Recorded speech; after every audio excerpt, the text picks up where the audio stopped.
Hi everyone, welcome to the 7th episode of Dose of Derm, a dermatology guide for medical students. My name is Emma Holjak. And my name is Iryna Savinova, and on today's episode, we will be interviewing Dr. Mohannad Abu-Hilal, an associate professor and the head of the Dermatology Division at McMaster University, as well as the Hamilton Health Sciences Center. He is also the program director of the Advanced Clinical Dermatology Fellowship Program at McMaster. Dr. Abu-Hilal graduated from the University of Jordan School of Medicine in 2006.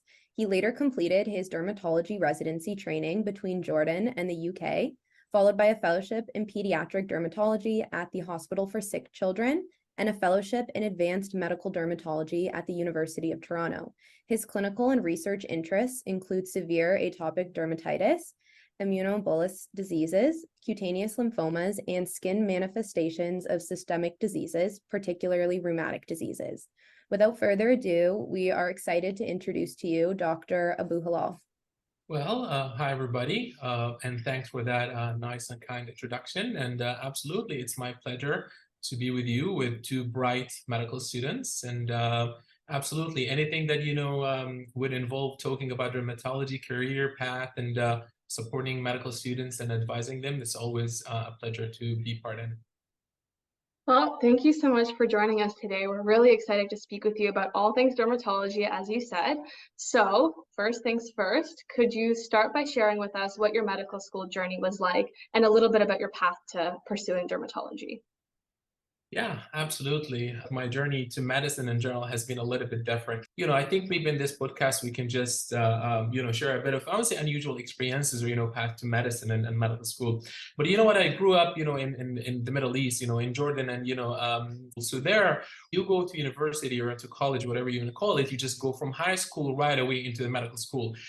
The interesting thing comes from a very well-educated family, and you know what? I think it's many parts of the world. Doesn't apply just to the Middle East or India or maybe Canada, but there is something that you're gonna be either a physician or an engineer or a lawyer. That's it. You don't have an option. So anyways, so I finished high school and I was like among the top in the country, or in my province, let's call it. One day I went back to my parents. I was like, oh guys, listen, there's 1 or 2 more days left for application for the universities and we have to do it. Otherwise, I'm not gonna get into medical school. And my dad, he's like, oh, don't worry about it. I was like, what do you mean by don't worry about it? You know what? It's just 1 or 2 days. And it's like, I really, let's do it. Let's finish this. And he's like, oh, don't worry about it. I was like, what do you mean? Like, let's do it. I was like, it's done. I was like, what do you mean it's done? I was like, well, you know what?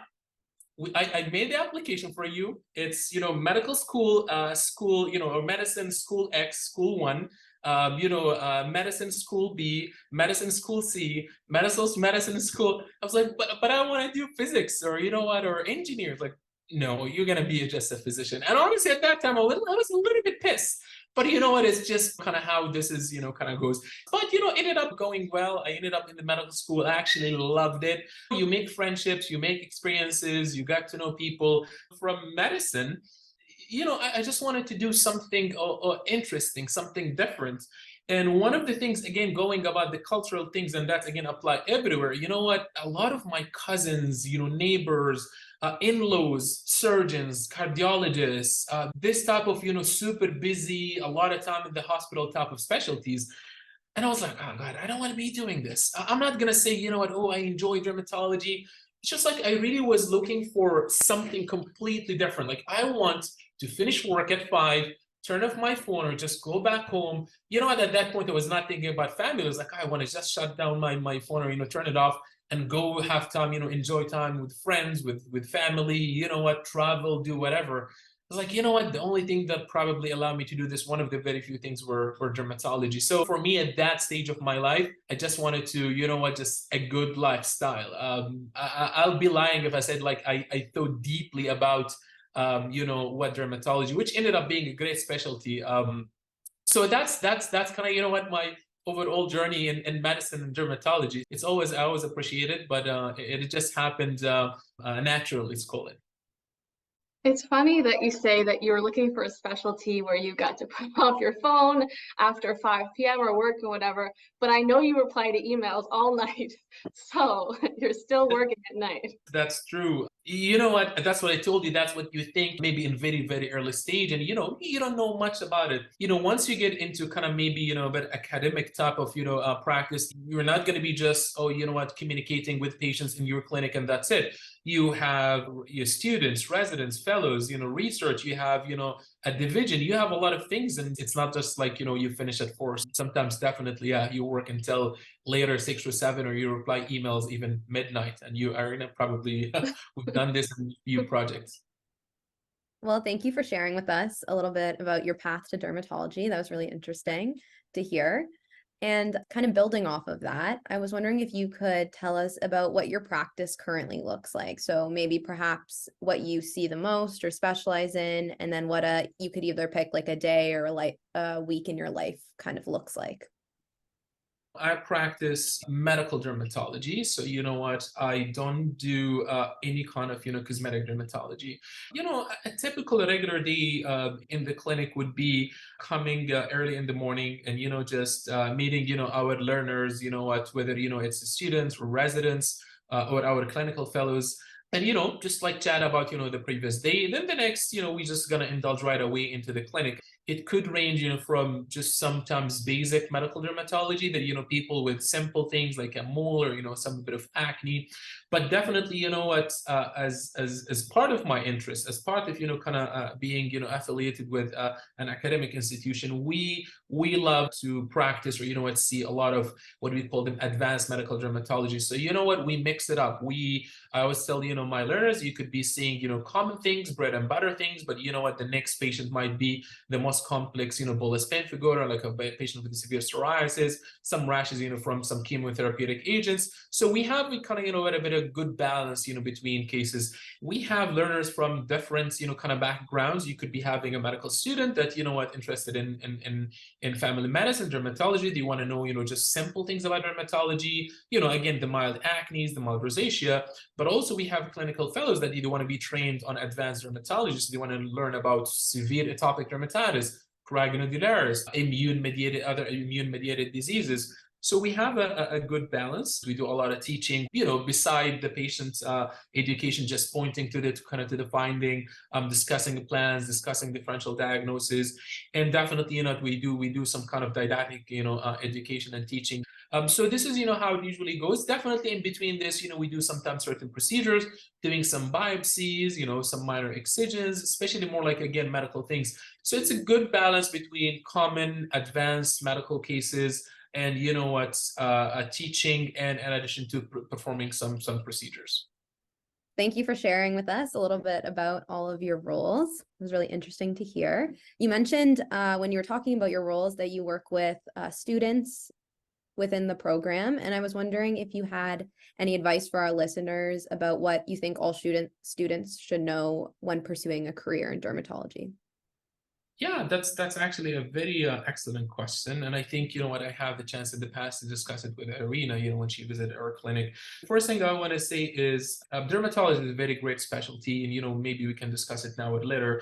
It offers all types, of medicine can offer you. If you want to be a physician and to do more, encounters, and just counsel, it's amazing. You can do medical dermatology. If you really would love to do, a kind of, procedural type of things like, a surgery type of things, it's also you can build a bit of interest in that. If you want to do pediatric, if you like to do adults versus pediatric dermatology, so you can also do that. So you can mix it up. It's a very competitive specialty, as you guys probably know. So always my first advice is connect with with dermatologists, whether in an academic or community. Learn about the specialty, explore it slowly, at least at the beginning, because it's important. Because if you want to pursue a path in dermatology, that's going to need a lot of hard work and a lot of research and a lot of commitment and time and effort to build your CV. And again, there is no shame in this. If after a while you feel like maybe I need to pursue other specialties, then that's great. So yes, that's my general kind of advice. Now, if you're interested in dermatology, then there is, and you just adamant, and you're really dedicated, you want to do it, then the advice goes to another level, which is I always say, don't think about don't just kind of be monodimensional. Don't think about just like one thing. Oh, I want to do just this. I just want to do research. when you think about doing, applying for dermatology, and I'm talking this is, as I mentored in the last couple of years, a couple of students, and, I was at the, part of, as a trainee, as part of the biggest program in Toronto in the past. So it requires, like, I always say it's a package, right? Like, you need to kind of, okay, let me check boxes. So I found, one thing always that, some of our students are only focused on research, as this is the only thing. And I shared with some of you guys that, what, it's a great thing. This is absolutely a requirement. But what, if you do research and what, you don't, for example, connect about, electives, if you don't build a bit of, relationship with, a couple of dermatologists to support, with your excellent recommendation letters, if, sometimes always helpful to volunteer and, do things that you show that, we're willing to help the community. Definitely, what, don't restrict yourself to kind of, one person. Yeah, it's always nice to be focused and work with, like, it's called a mentor or somebody that, what, can, kind of help you. But it's always nice, kind of, to show your name, to make your name available to different people. And I think, I don't know if things changed after COVID, but before that, it was very clear about doing electives, right? Like, if you want to do dermatology, it's always nice, go visit, Ottawa program, or, try to go to Hamilton, try to go to Toronto, try to go to Montreal. So yes, it's a package, between, good grades, definitely research output, doing electives or doing clinical rotations, being professional during, your medical school, but particularly during your dermatology rotation. And the last I want to say is just don't just, I know most of you guys are amazing and you have amazing CVs and applications, but don't just, kind of apply for dermatology. It's always advisable. It's not always, it's a must that, people, they should back up, because unfortunately I've been, through a situation where, what, we had amazing people that, unfortunately, this is life. Sometimes you don't get what you're looking for, and you need to have a backup plan, like everything in life, right? I really appreciate you always being transparent and honest about that point, because I think there's a lot of like nerves for people deciding whether to parallel plan or whether not to. So it seems like it's a good idea to broaden your interests then. Absolutely, that's right.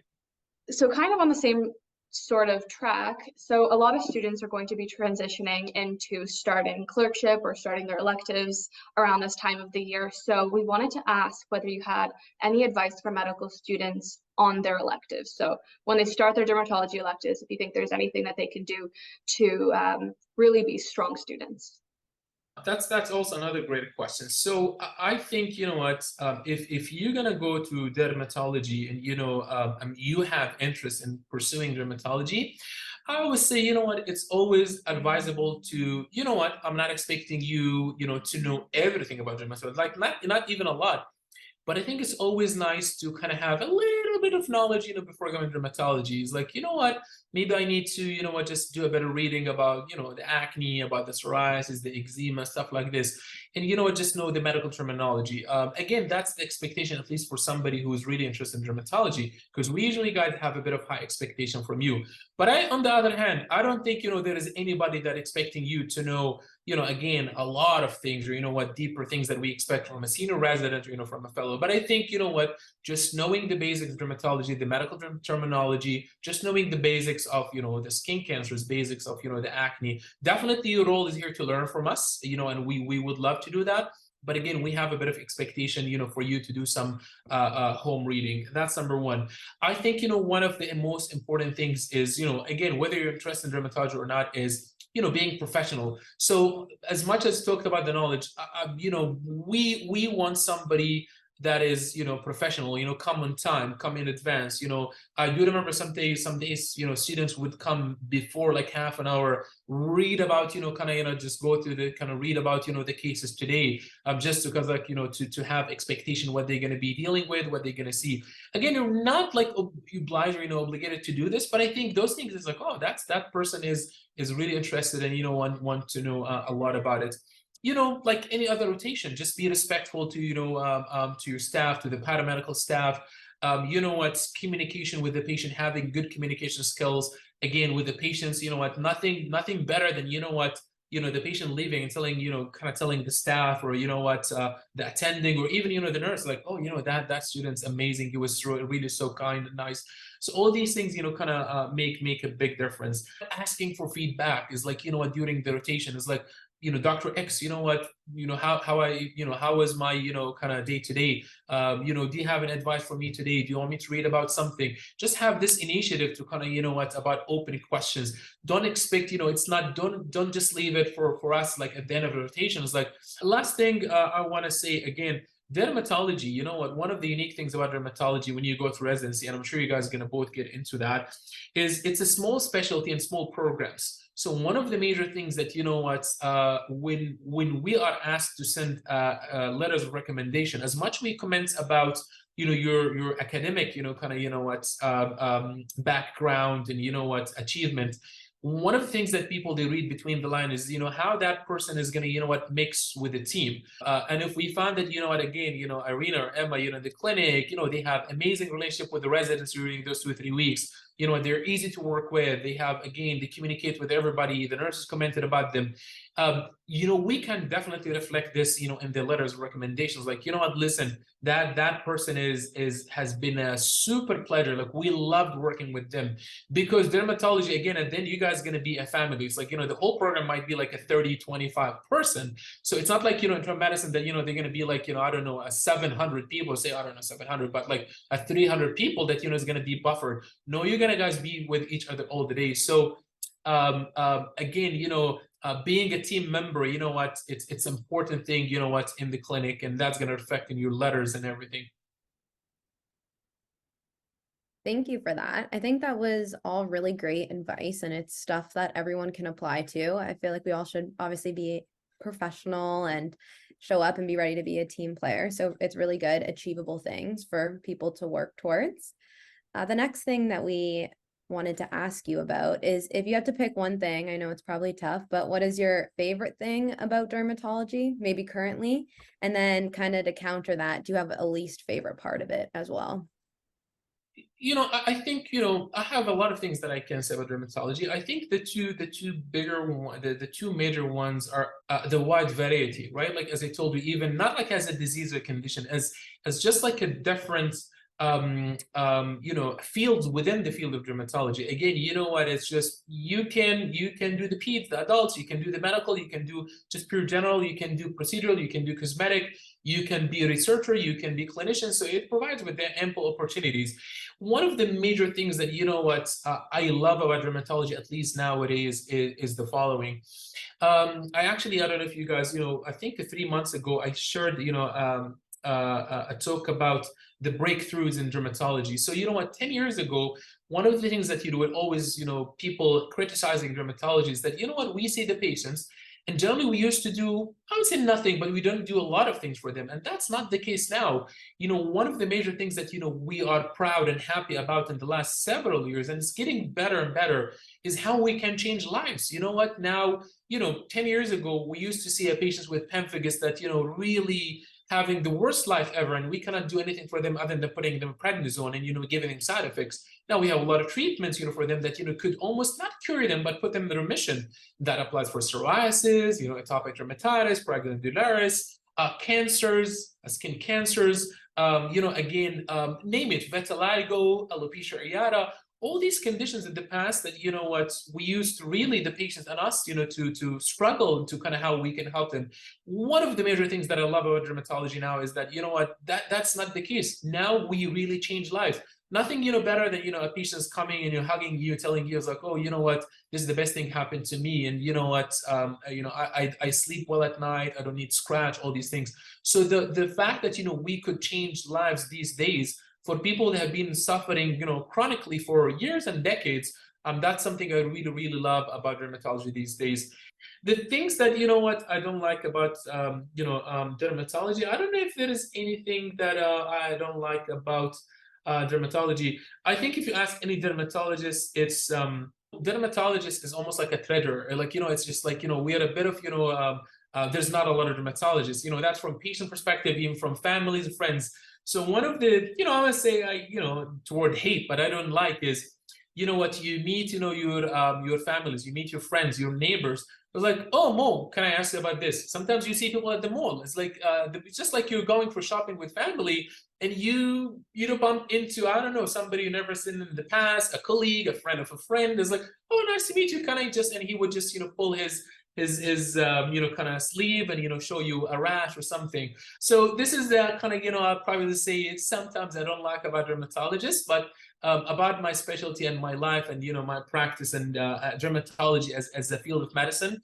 I love it. I think it's amazing specialty. Well, you know, on one hand, it must feel like a compliment that everyone around the world is so comfortable sharing different parts of their body with you, either in Yeah, person or through pictures. They're just, you're so, I guess, easy to talk to in that sense, so they feel like they can ask. But that's funny. That's a good point. I didn't even really think of that. That would be something that would happen, but I can see how that would happen now that you mention it. absolutely. Yeah.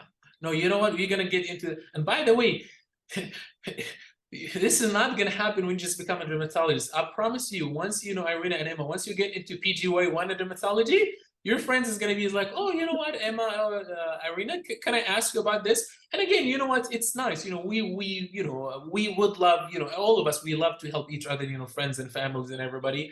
It's sometimes not the best when, you know, kind of, you know what, when you're more like in your personal, you know, kind of environment, you know, with family or anything like this, then Yeah, that makes total sense. Sometimes you just want to be an unknown person, just, you know, yes, that's true. walking around your city. You don't want to be a doctor all the time, 24/7, ready to be That's on true. call.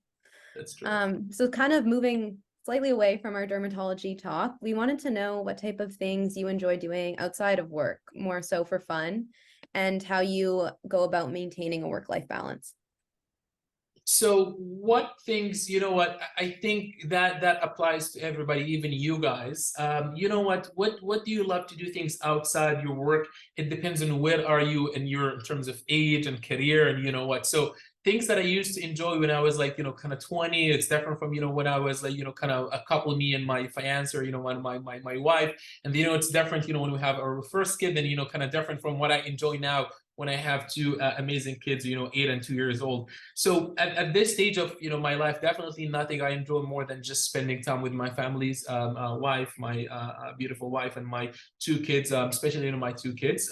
So the thing I enjoy the most is just, you know what, especially for example in the summer or any time, you know, taking them, you know, to the park, you know, play with them. Definitely, I also enjoy, you know, going out, you know, certain times when it's possible with my wife, and you know, just, you know, live the, you know, back the couple life, just, you know, going out for a dinner or something, going out with the friends, something that, you know, also I love. I definitely love sports, watching sports, and you know what, play sports. I mean, definitely now way less as you grow older, but you know what, I love, you know, when it's possible to play soccer and, you know, basketball. I definitely enjoy also, you know what, watching you know, all type of sports. And the last thing is, you know, I enjoy, you know, learning about history, whether reading or, you know what, a podcast or YouTube, something like that. So those are the things that I love the most, but definitely family is the thing.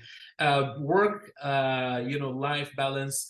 Again, you know what, when you are at the, you know, very early to early mid career, that becomes a bit of a struggle, because, you know, this is, you know, kind of when you start to feel like this is the peak, not the peak, you know, still energetic and have the passion and, you know what, the energy to give a lot of time for your, you know, kind of career and, you know, at work. But definitely it's a very, very important things. The way I do it is, when I started, I was like, oh, I'm just going crazy with work. But again, you know, as my daughter grows and, you know what, we had the other baby, I just made things clear that, you know what, I'm gonna dedicate 2 days in the week where, you know what, I allow myself to be, for example, late, just, you know, kind of putting, you know, kind of thresholds and lines, you know what, where you know what's like, oh, this is not acceptable. So what I did is now is like, you know what, okay, I have 2 days where, you know what, you know, I'll go, you know what, a little bit late. I can allow myself to kind of, you know what, do a bit of extra work. And again, that's actually based on my family. Like my daughter is doing some homework. She's going with my wife to, you know, take her to the piano lessons. So, you know what, I'm not missing a lot of time with my family. But on the other hand, like I have the weekends absolutely spurred and dedicated to my family. Yeah, again, just setting up goals and, you know what, lines and thresholds about, you know, how and when to work. I think that's great advice. And I knew that you were going to mention your kids because I know that even at the office, their pictures are all over. So Yeah. they're kind of superstars here and there.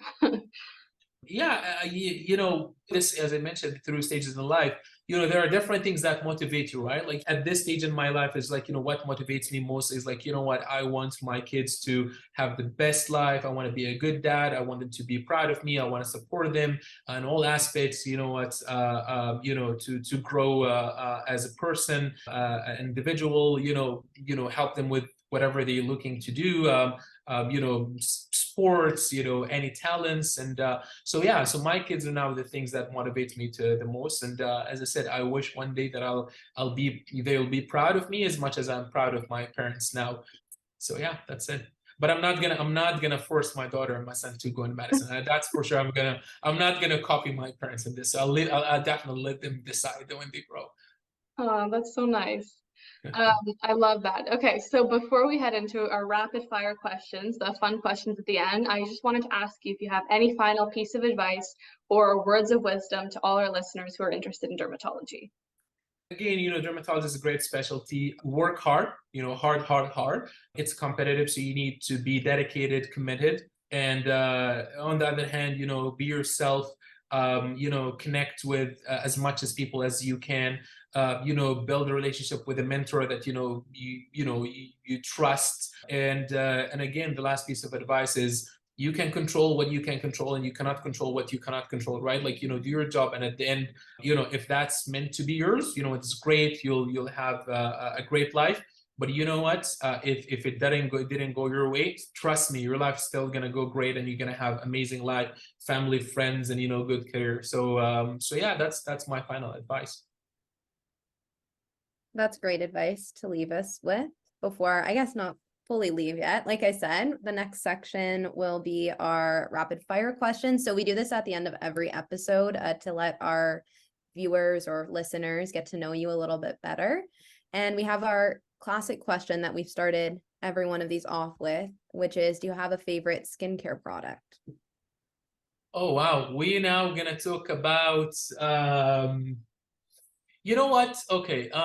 Yes. And again, let me just be very clear. This is not like, kind of, I'm supporting this for any commercial, or, any gains but I'm going to say it out of my experience, with my son.